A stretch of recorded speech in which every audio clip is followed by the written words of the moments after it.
I worked at this after-school care place. It was always held at the back of the elementary schools in my area, and I would change sites pretty regularly. A lot of high schoolers worked there, including me at the time, and I quite frankly loved that job. Although I did absolutely love my job, I hated my manager. He was a higher-up within the company that would stop by and oversee to make sure everything was going smoothly. He was more important than a manager, but that's what I'm going to refer to him as from now on. He was horrible at his job, and everyone I worked with agreed.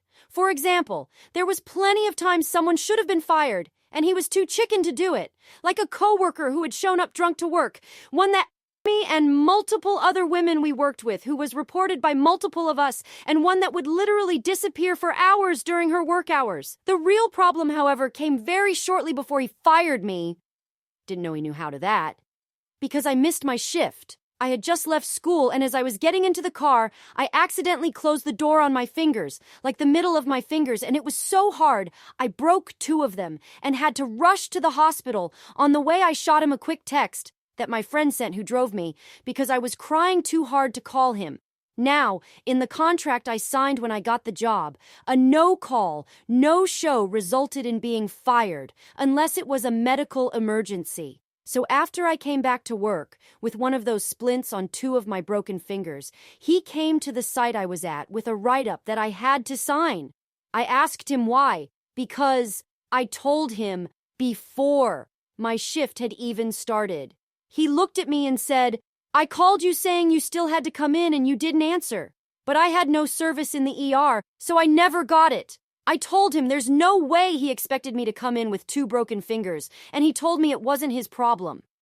So he fired me, but told me I was still expected to show up to my 2 final shifts of the week, which he had done 20 minutes before first shift, and I was so in shock I went. On my second, a different higher-up stopped by that I had never met Juts to check in. She came over and introduced herself, holding out her hand. When I told her my name, she retracted her hand and walked away without another word. After my shift, a coworker called me and let me know that my manager had called every single coworker of mine and told them if I showed up again to call the police because I wasn't supposed to be there for my last 2 shifts. I was in shock. He had told me to go to them. There was even an HR person sitting in on our meeting that could confirm this. So I went to HR. I had a meeting with the head of the department and the woman who was there when I got fired. I told them about the coworker who had harassed me, the write-up that didn't make sense. And the HR person confirmed he had told me to show up for my shifts. And you're probably wondering where I got my revenge? He got fired because of me. They went to other of my coworkers who confirmed my story, and they fired him.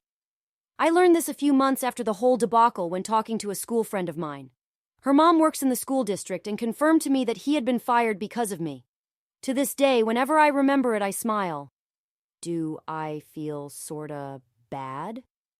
Yes. But when I tell you my story doesn't even include the half of what this manager did and didn't do, you'd understand why I feel so happy. So, moral of the story, even if you don't work there anymore, go to HR.